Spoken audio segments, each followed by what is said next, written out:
security, cybercrime, AI ethics, and cybersecurity risk management, with publications in renowned journals such as Information Systems Journal, Decision Support Systems, and Information and Management. She is the author of the acclaimed Technology Made Simple for the Technical Recruiter series and related courses widely adopted by recruiting agencies and organizations. Now, before academia, she founded Indigo Mark LLC, a technical consulting and recruiting firm, and held roles in client acquisition, technology management, and software development. Dr. Bonifay's teaching covers information security, machine learning, data science ethics, and business intelligence, reflecting her passion for engaging individuals and organizations. She joins me this evening from Texas, United States. Thank you so much, Dr. Abonifay, for joining me tonight on the Eastern Eye. I really appreciate this. This is an honor for me. So thank you. So I think that for a lot of people who usually hear about AI, they think it's just one magic people are talking about. And when people talk about STEM, they think it's something you do when you get to the moon or something. Is it that far-fetched?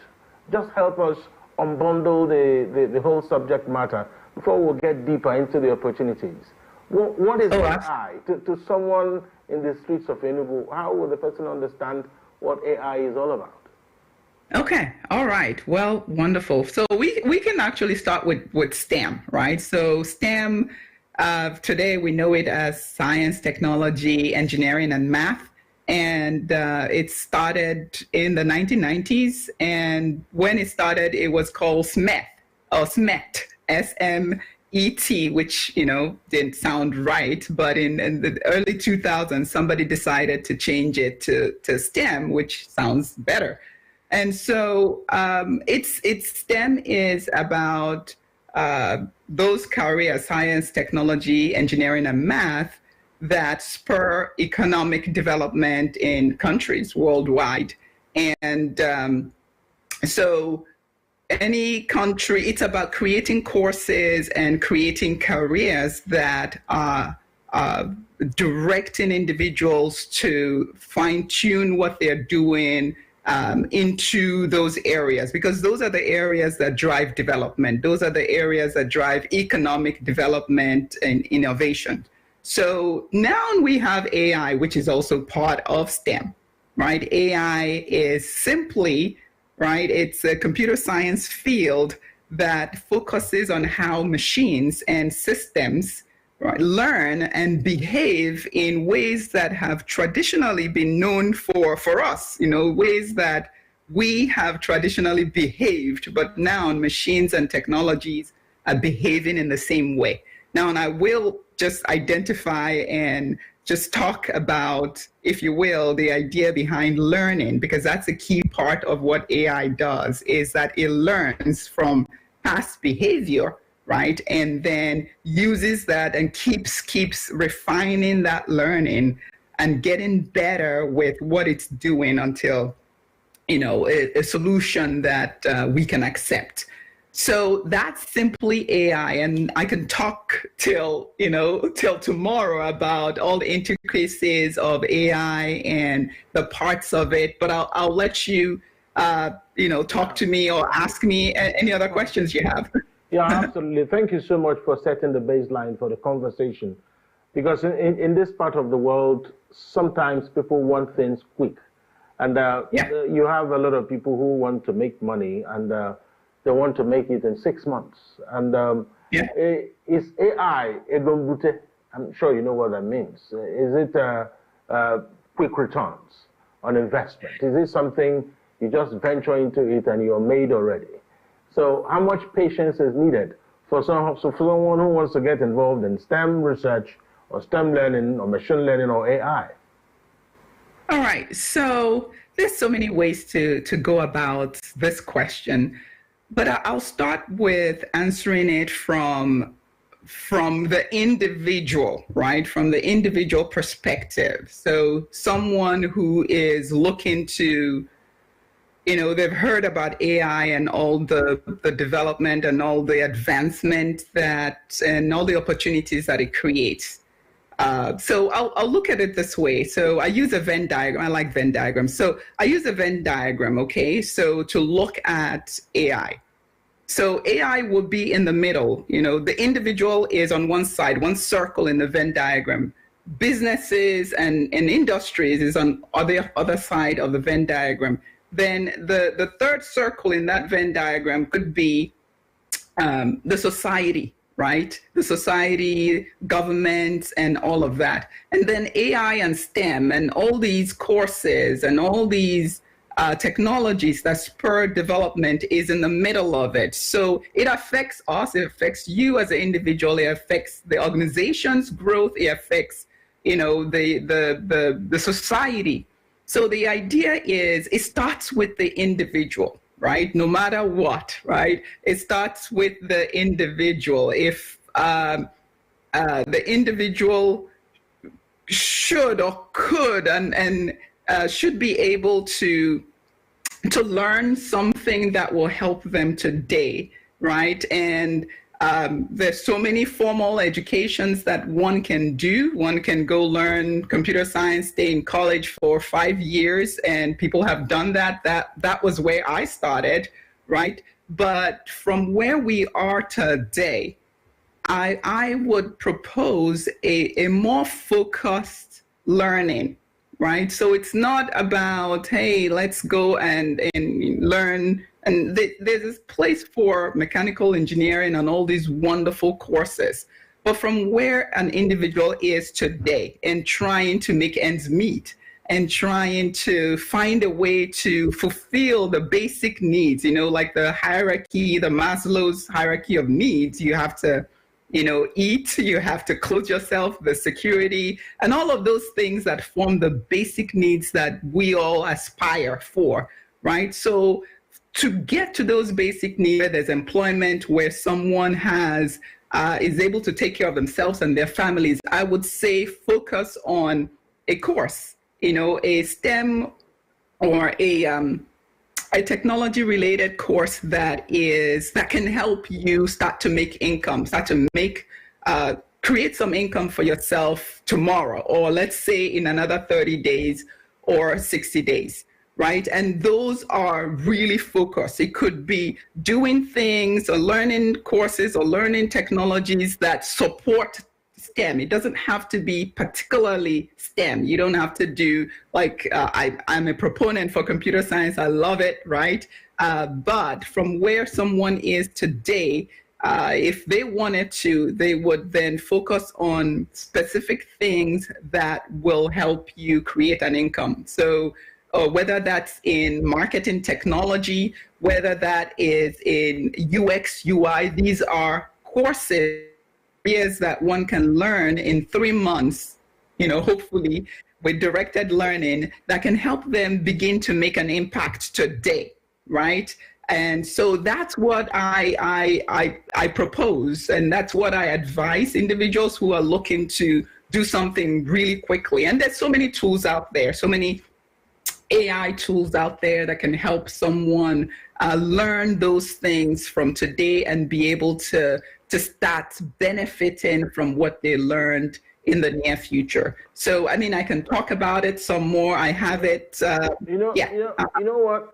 Because there are lots of AI tools, and I've been interacting with one or two of them as a journalist, and I can tell you that it's absolutely fascinating. But then for someone who's just leaving secondary school in a place like maybe Afia State or Enugu State or Anambra State, it may not necessarily be as clear as day for them, because there are tough choices to make. Because you've made the distinction between having to move towards computer science or maybe trying to zero into the specialized areas of machine learning. So at what point should one move away from maybe computer science to start narrowing down on whether you really want to get into the specialized areas that will take you to the future? Isn't that what it's about? Yes, it is. It is. So The way, so what I've done, part of my career, I believe strongly that technology changes lives. And so that has spurred a lot of things that I do, that has shaped a lot of things that I do, including helping individuals who are just starting figure out where they need to be. So there are ways that I look at it, right? And so this is something that I've built in the past few years, where I've condensed, if you will, or distilled technology fields in three. So there's an aspect that I call systems admin, right? Where what you're doing is administering systems. There's another part, which is development, which is, people who write software and who, program. And there's another part, which is people management. Doesn't mean that this is leadership, this is you managing people, but you are in charge of building, you help people who build these programs figure out timelines. These are like project management and product management. So these are three key areas. So someone coming out of college today or high school today who does not want to or have the means to go to college or to go to a university, there are a few things they can do. And so we're now learning, and people have learned this, know this for a long time, that yes, it's a great thing. Going to school, going to college is a great thing, but it's sometimes not for everyone. And then sometimes people don't have the means to do that, right? So what's the next best thing? The next best thing, if one wants to go into technology, is to figure out that area, part of those three areas where one wants to focus, right? And then start doing informal education, right? So whether it is, and we can focus on AI right now, and one thing what a person can do, I have a picture in my head of who that person is, and one thing they can start with is start to learn marketing technology. So start to learn virtual assistants, start to learn, so these are the two. I have these two: marketing technology, virtual assistant, and there's so many sub roles under these two. There's visual design, right, where you can do UX and UI, and there's AI. In fact, there's no field that doesn't have AI today. So when I talk about marketing technology, it is about people who create content, people who create anything that you and I see, right? And that drive us to make decisions about what we buy, what we read, what we pay attention to. So that is big nowadays. You see that on YouTube, you see that everywhere. And we are a smart and intelligent and it's people who, there's nothing we can't do, right? So someone who focuses, and I will say focus, because there's so many things that one can do, but focus on that one. Focus on, hey, I want to do marketing technology, right? I want to learn about the software systems that help people do marketing, that help companies to showcase their products, right? And so someone can focus on that and learn all the AI tools that help to do that. So for example, there's now Suno.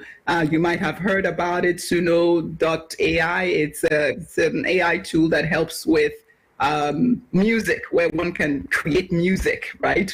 And so there's 11 Labs, which one uses for voice generation, right? And there's so many of them where one can create content for other people who are doing other things, right? And so that's a big, and so I say that right now because this is how, so I have a nonprofit, and part of the nonprofit is teaching people who want to learn how to leverage technology to improve their well-being, to improve their economic situation. And so in 3 months or less than 3 months, they're able to build a skill and then use that skill to start to make money, whether it is on sites like Fiverr, on Upwork. And so we have a program that helps individuals to get from point A, where they have no skill, well, maybe not no skill, but they our program is able to teach them those skills that they can use, they can leverage immediately to start to create an income. So what's the name of the nonprofit?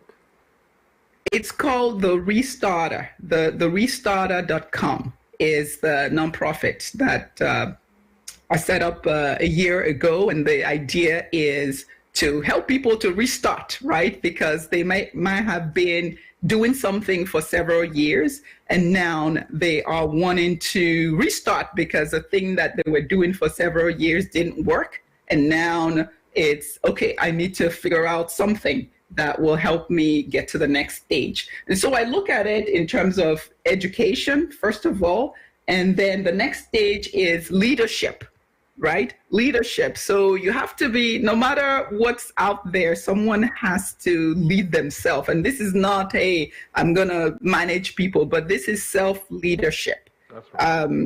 The humility, the commitment to do the work, and all that comes with that. And the next stage is knowledge, and wisdom, which comes from sometimes mentoring.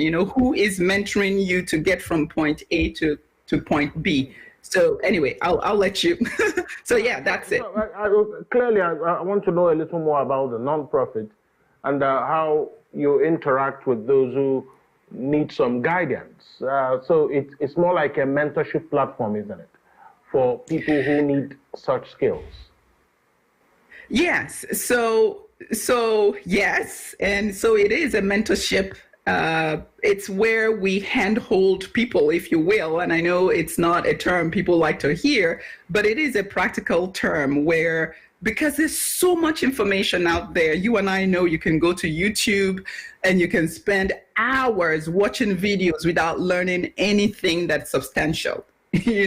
So the idea behind that nonprofit, and it started with another mission, but after several months, we now honed in on the idea that, hey, we need to focus on just individuals who are chronically unemployed, who need to use leverage technology, right, to get from where they are to where they start creating income for themselves and for their families. So it is a hand holding. So what we do there, first of all, is we have an individual take a quiz, and just to figure out where they are and what types of, what the experience is, and their affinity to different types of work. And then we provide courses. So right now we have about 3 courses, one on content management. How do you manage like a system? And one, we have virtual assistants, where someone learns how to become a virtual assistant, learns the technology. And then we have another one called video editing, where we teach people how to edit videos, professional videos that you see on YouTube and you see on all these sites. So that one, and then we help them with jobs. We help them find jobs on Upwork, on Fiverr, where they can start to really take advantage of what's out there. We help them with creating profiles, what they need to put there, and how they need to approach individuals who want to use their services and things like that. So yes, it's a hand-holding process to get them from point A to point B. We give them the software they need to be able to do that. So whether it's content management, we give them access to a content management site so that they can play with it, and get familiar with it, so that when they're administering that site, they know what it's, everything about it, so to speak.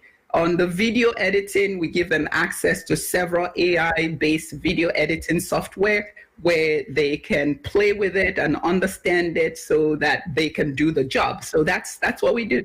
All right.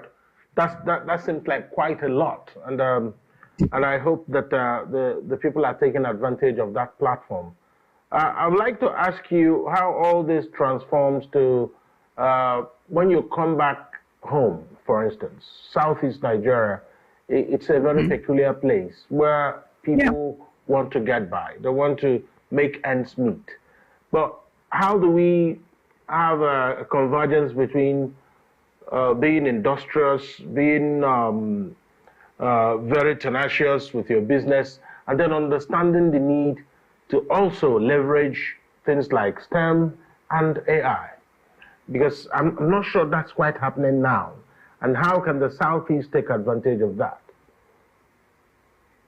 So that's a wonderful question. So there again, it's about focus. There are so many things that we have in the Southeast, and like I said, we are an industrious, and you said it, we're an industrious people. We are brilliant people.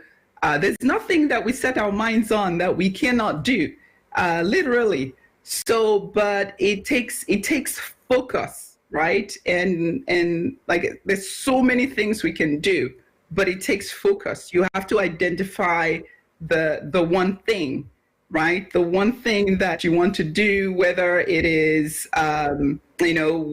right now, I know that there are places where one can do sightseeing. For example, in Enugu, right?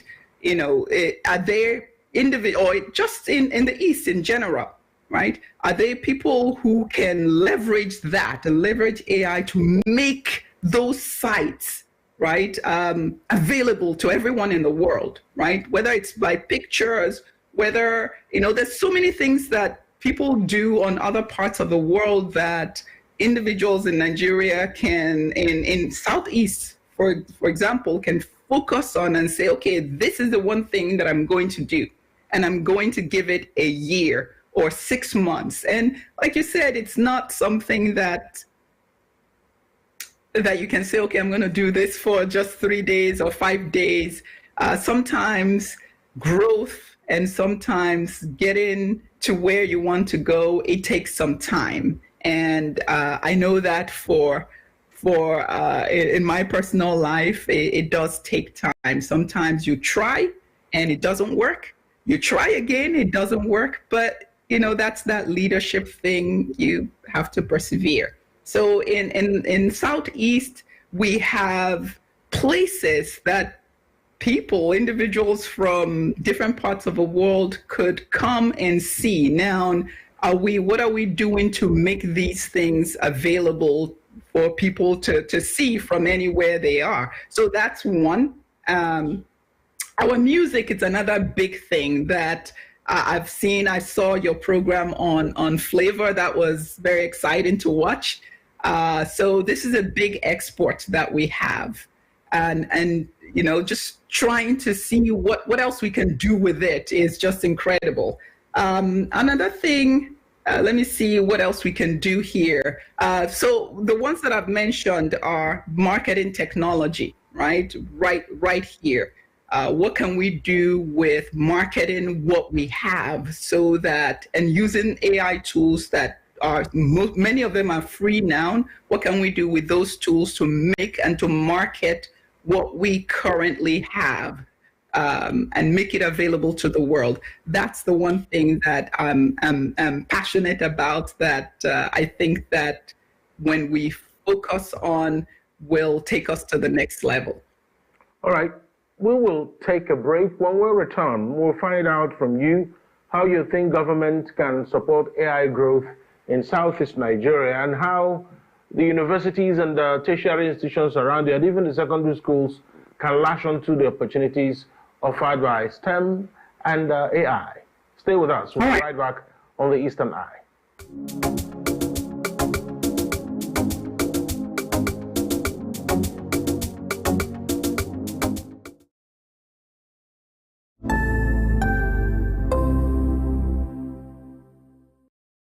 Welcome to Afia TV.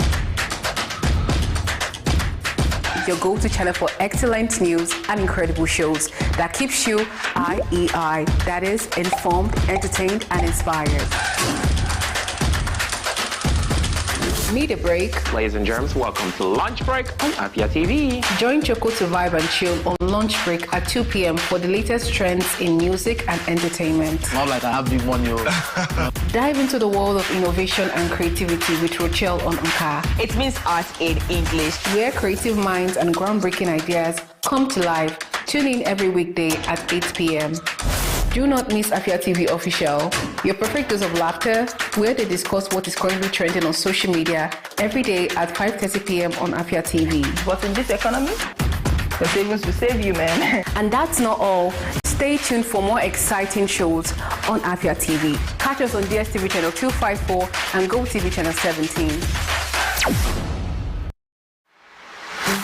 From the commercial nerve center of the southeastern Nigeria, the Abia State Government and Aba Chamber of Commerce, Industries, Mines and Agriculture, ASIMA, invite manufacturers, investors, trade unions, captains of industries, and the general public to the 2024 Aba International Trade Fair Summit and Exhibition. Take advantage of these opportunities to showcase your business to the rest of the world. Improve your sales and brand visibility. Date 28 November to 7th December 2024. Venue Aba Mega Mall along Aba Umaya Expressway, Osisioma, Abia State. This message is endorsed by the Abia State Government and Aba Chamber of Commerce, Industries, Mines and Agriculture, ASIMA. For partnership, sponsorship and participation enquiries, visit www.abainternationaltradefair.com, on Facebook at Aba International Trade Fair, on X Aba International Trade Fair, or call Marcus on 0806 605 4420 or Sam on 0802 826 9391. Aba International Trade Fair. Be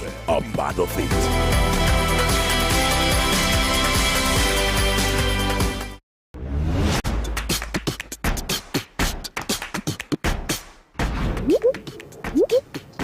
Looking to grow your business? At Afia TV, we've got just what you need. With our various on-screen advertising options like speechbacks, lower third, sidebars, right in front of your audience.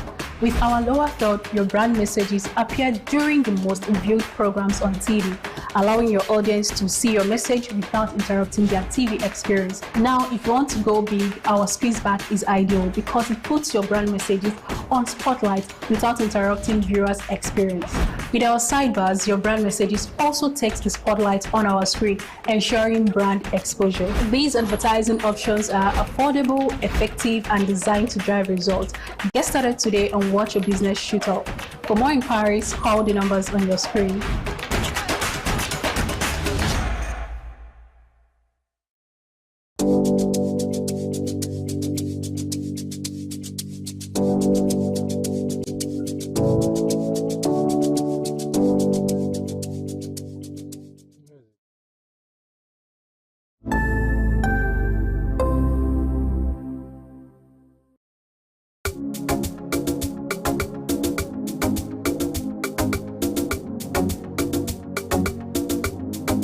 Welcome back to the Eastern Eye here on Afia TV.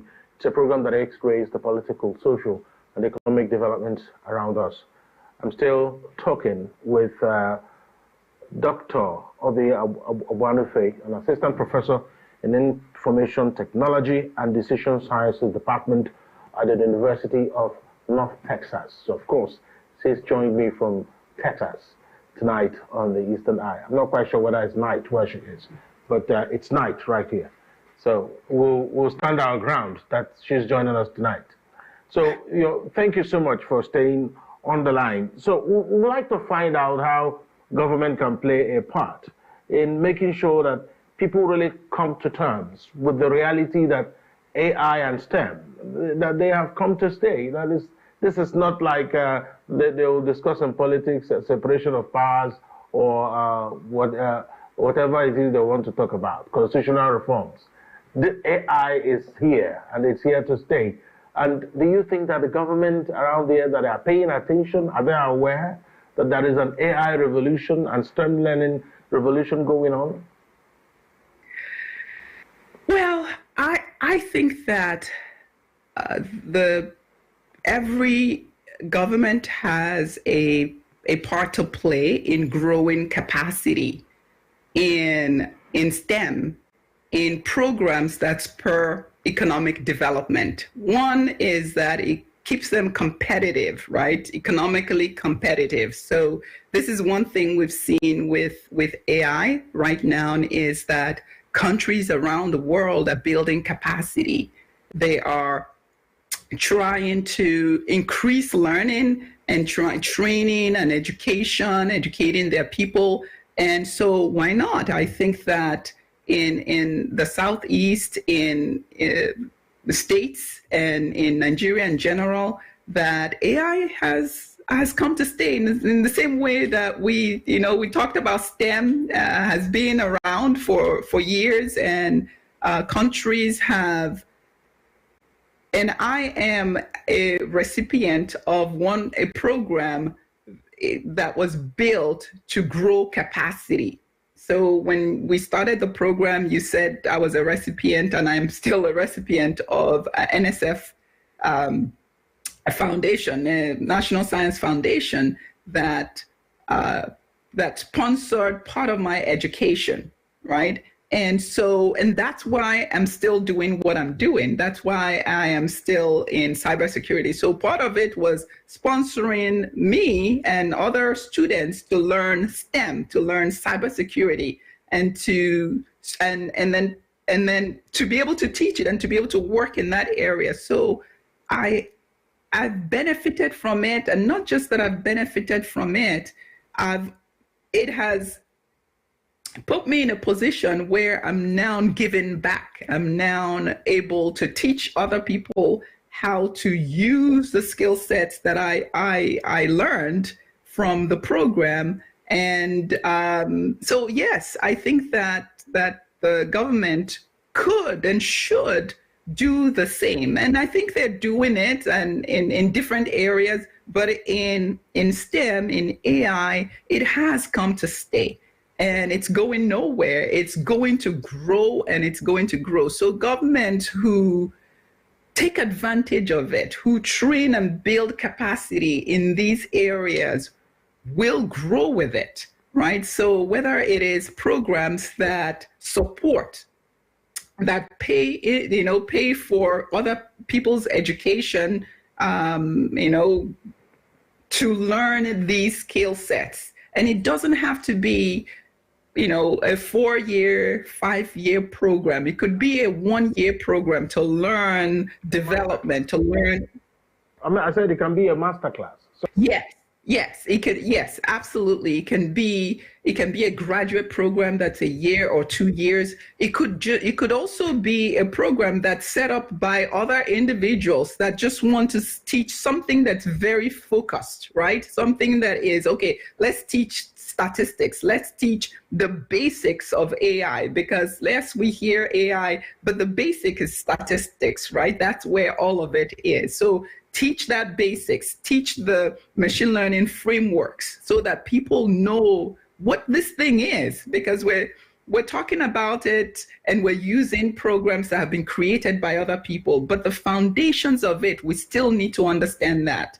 So yes, I believe that building those capacities, giving people access, right? Whether it is through funding, funding of a group of people every year. And also there are different ways to do that. And in my case, what happened was that I was funded, but then I also had to promise to work, right, in that area for 3 years, or I think about 3 years. So that's what I did, but I'm still working. So that's the beauty of it. Yes, some people may do other things after the fact, but the idea is I was funded for a while, and then I promised to stay on and do those things. So, and that's where I am. So programs like that really help to build capacity, really help to build people up to learn the skills and develop their country or develop the state where they're in. Great. But it's not yet a rule for STEM learning and AI. There are concerns about the disruptive tendencies of STEM learning and AI. Some people say that their jobs will be gone in no time. And some people think, well, it's the end of the world. That it depends on the side of the divide you find yourself. So how do we actually sieve ignorance from the table? Because obviously in the mix of all this, there's a lot of ignorance, isn't it? So are there genuine concerns that AI will be a disruptor, that jobs will be lost, and people will be unemployed? And of course, they definitely cannot eat AI, would they? So their AI, just like any technology, will create some disruptions, right? And however, just like any other technology, I remember, this is a famous way that people have described AI and its potential, right? They've used a calculator as a very, and it's a very easy way to see, compare those, right? When calculators came, people said, oh, this is the end, people won't be able to do this, do that, think with their brains anymore. They're going to depend on calculators, and all of that is going to change so many things. It did change many things, but it also brought so many advantages, right? So it is with AI, and so it is with any technology that comes. It will change jobs. It will displace some jobs, but it will create so many, many, many jobs. I can't tell you how many people, for example, right now we have the area that has been popular for the past 2 years called prompt engineering. What is it? It's people who are dedicated, who learned how to ask questions, how to ask AI, machine learning, generative AI questions, right? To get answers that help with certain tasks, will help with specific tasks. So there are people who just went and learned it. So this is another area when you ask about what can people do, this is another area where people can learn in 2 months or so, or even less, learn how to write those prompts so that they can get the answers they need for different things, and also help organizations to, get ahead and become more productive. So yes, it will disrupt some jobs, but it will create so many, many, many jobs as well. So I don't think people should be afraid of it, right? And there are aspects of AI that I can see why people are afraid of it, right? So the AI that we know and we generally talk about, they're called specific AI. There are AI that are used for specific tasks. You can use it for predicting behavior. You can use it for identifying fraud. These are specific things, right? But there's also what's called artificial general intelligence, the AGI. That's the one people are, when they talk about being scared of AI taking over the world, that's the one people are afraid of. These are systems that are getting built, essentially, that these are systems that will be smarter than you and I, right? So when people talk about being scared about them, I can see that, and the idea is if we don't integrate the ethics to guide how we develop these tools and how we develop these systems, then yes, people should be afraid of it, because developing anything that can surpass human abilities, that can surpass human reasoning, can be scary, right? Mm-hmm. So, but that's where ethics comes into place. So I can talk more about that, right? I mean, you will. We'll have just about 4 minutes or thereabouts to go, mm-hmm. and I need you to talk about discuss the ethical side of this. People have genuine fears, and it looks like there aren't a lot of people who are addressing those fears. And it is such a novel thing for a lot of people in this part of the world. So they're always looking over the window and they're saying, well, it's coming, the rise of the machine. So different things COVID. So, but at the end of the day, the cup is half full and not half empty, isn't it? So, is there an assurance that, I mean, it's not going to be that bad? The Harmattan will not be that dry. I mean, we'll be fine, like we always will be every year. The Harmattan comes and goes. Yes, I can't give any assurances of anything, but in general, I believe that we'll be okay. I believe that there's more good than there's evil.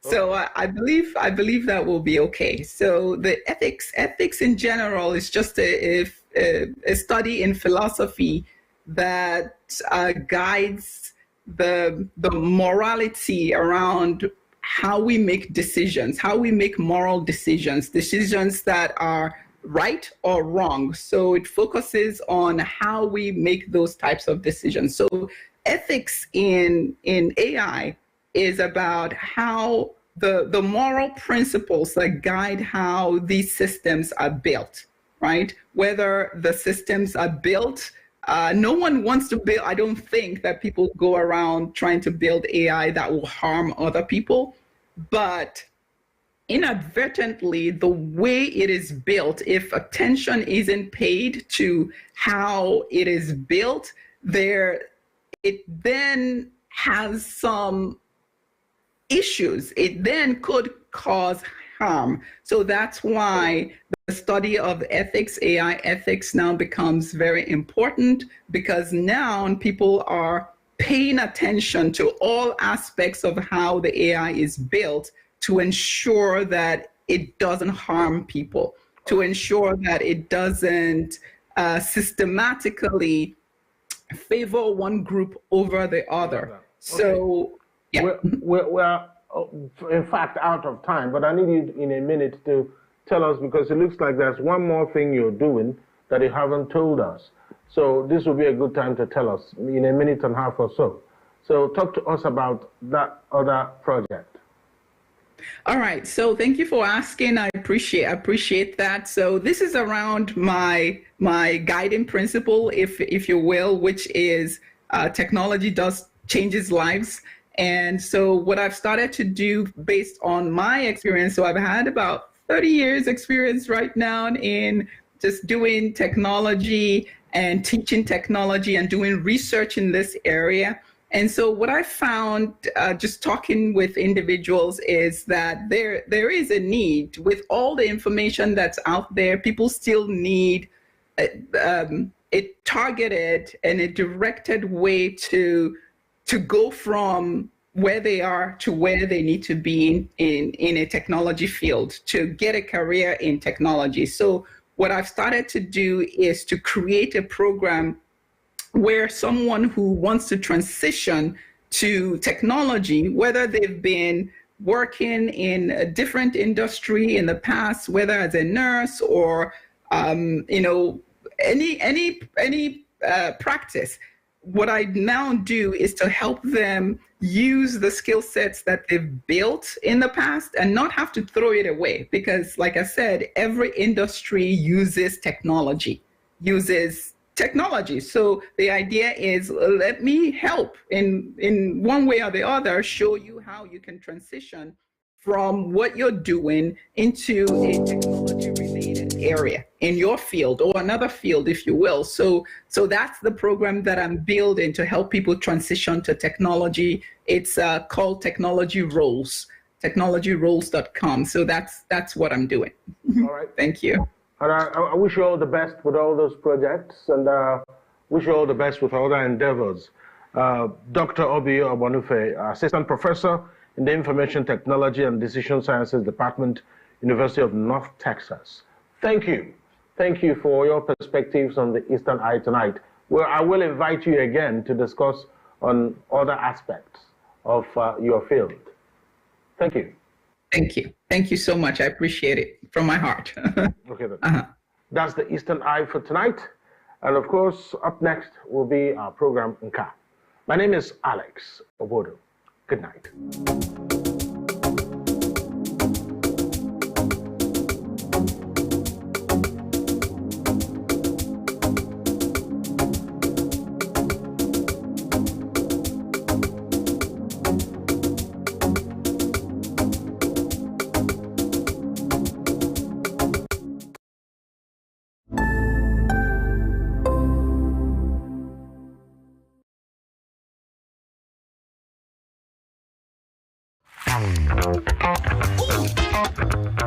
Time check, it's 2 p.m. and it's time for us to vibe, chill, and relax. Ladies and gentlemen, welcome to Lunch Break on Afia TV. So Lunch Break is all about the music, it's all about fun, it's all about entertainment, it's all about entertaining gossip and stories from social, it's all about the latest trends, it's about what's lit, it's all about the games with our guests, and yes, in general, I like to say it's all about the vibe and vibes only.